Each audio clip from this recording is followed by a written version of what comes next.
I didn't notice how loud the house was until my husband wasn't in it. The clock over the stove ticked like it had a grievance. The old refrigerator breathed in long, congested sighs. Every draft found the seam under the back door and slipped across my ankles. As if to remind me I'd forgotten to fix that years ago. When you live with someone for 4 decades, their sounds cancel the houses. When they're gone, even for a little while, the rooms begin to talk. Daniel had been at St. Mary's for 9 days when the nurse said the word rehabilitation. Like it was a small town you visit for a season and then leave with a nice postcard. 12 weeks, maybe more. Hips, she'd said, patting my forearm. As if the fracture belonged to both of us. They take the time they take. On the ride home that night, the fields were the color of pewter and the sky a stubborn sheet of cloud. It was early spring, the kind our county specialized in, all thaw and no warmth. I parked beneath the one functioning street lamp at the end of our drive. And sat listening to the engine tick itself into silence. I felt the weirdest combination of gratitude and dread. Gratitude that the surgeon had said the word stable. Dread at the way the word home suddenly sounded like a verb. A job, an obstacle I couldn't lift. I had always thought of myself as capable. 64 still felt like the late afternoon of life, not twilight. I knew how to stretch a dollar, mend a fence, make a roast that would make a man quiet his worries for an hour. But there are kinds of solitude that sort your confidence into piles. What you can do, what you can learn, what you would rather someone else handled. By the 3rd day on my own, the piles were everywhere. Leave the outside to me, Daniel always said, and I let him. The tractor, the gutters, the porch light that flickered. When the wind changed, his domain. Suddenly, those were mine, too, along with a calendar dotted with appointments written in a hand I recognized. But didn't feel like my own. I slept on my side of the bed. The way you sit on the edge of a church pew when you arrive late. Small and careful and certain the sanctuary prefers you somewhere else. On the 10th morning, the doorbell rang at a time of day. No one rings a bell unless it's trouble or kindness. It was Michael, standing on the mat, with rain in his hair and a grocery bag swinging from his right hand. My husband's brother has always looked like Daniel if you softened the edges, same gray eyes, same shoulders built for carrying. But his smile comes quicker, and it stays. I figured you haven't had a decent breakfast, he said. And I'm not taking no. He lifted the bag. Eggs, bacon, coffee, the good kind. You used to swear by this brand. I still swear by it, I said, and only heard the ache in my voice after the words were out. He stepped inside without fuss, as if we'd rehearsed this. The smell of wet wool and roasted beans arrived with him, and something in the house relaxed. Or maybe it was just me.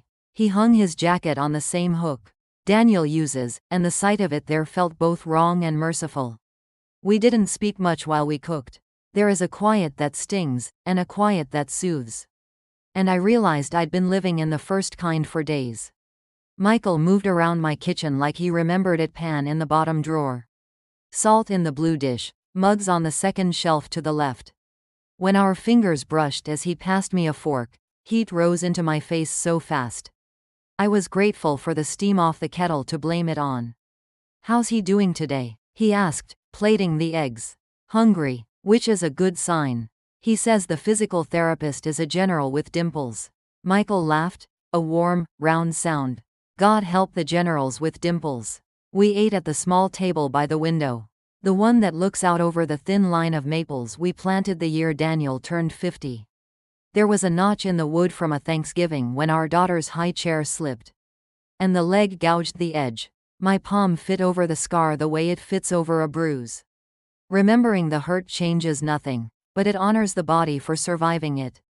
I stopped by the hardware store, Michael said, after a while. Sam said he'd hold a new porch light for you. Maybe I could put it in this afternoon? The old one's been threatening to quit for years.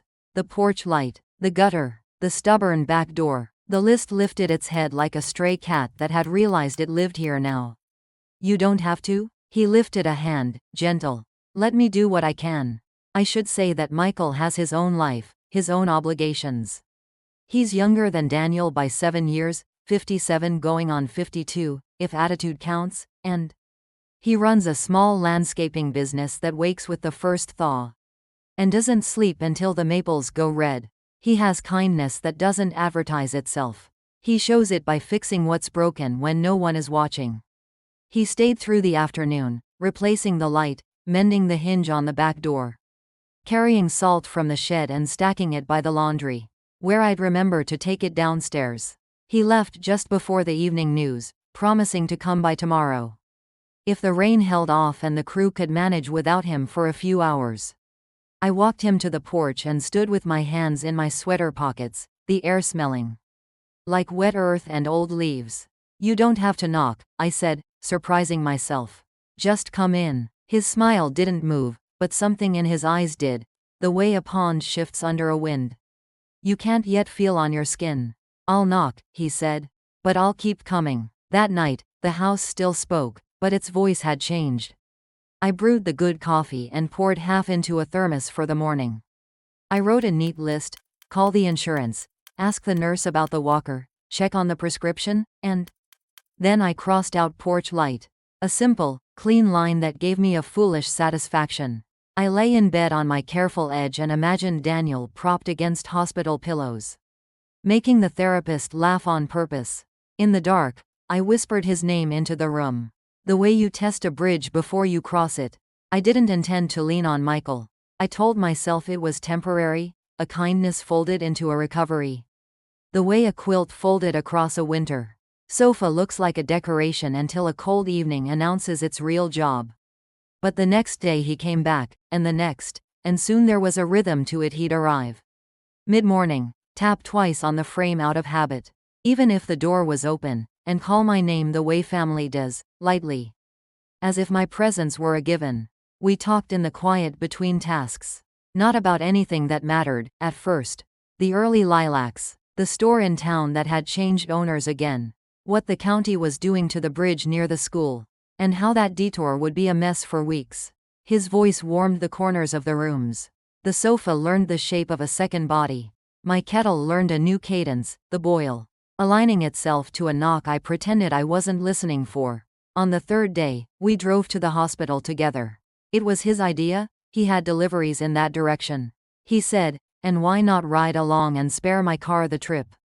In the elevator, a child in a cape pressed all the buttons and then apologized with extravagant sincerity.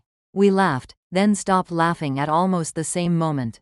The silence that followed, not awkward but careful.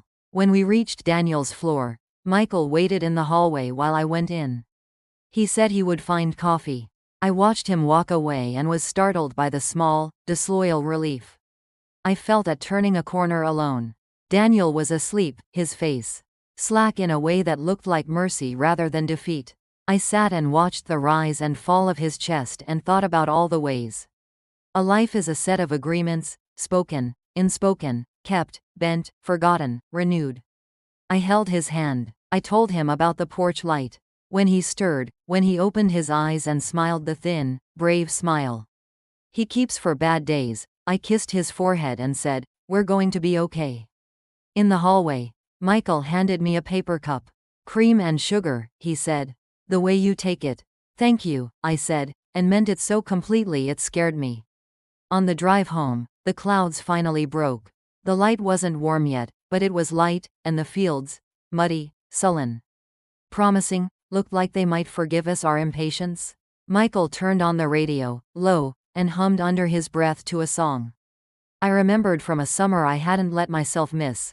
When he walked me to the door, he reached for the knob at the same time I did. Our hands met. We didn't move them right away. "I'll come by tomorrow," he said, softly. "Knock if you want," I answered, softer. The porch light glowed steady over us, new and sure, as if it had been waiting its whole life to do this. One simple thing: make visible what the dark would rather keep to itself. Here's a continuation, picking up where the first part left off. It leans into the slow rhythm of everyday life, and the subtle shifts in emotion, as we outlined. The days began to find a rhythm that wasn't mine alone anymore.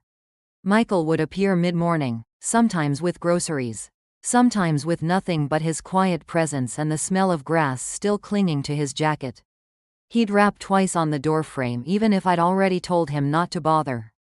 I pretended it annoyed me, but the sound had become a signal that I wasn't entirely alone in this house. We moved through chores as if we'd been assigned to the same team long ago. He hauled firewood to the porch, patched the screen that had let in more moths than breeze, and bent down under the sink to stop the drip that had been tapping out its complaint for months. I learned where he liked to set his tools, how he whistled a bar or two when the work went well, and how his silences weren't heavy.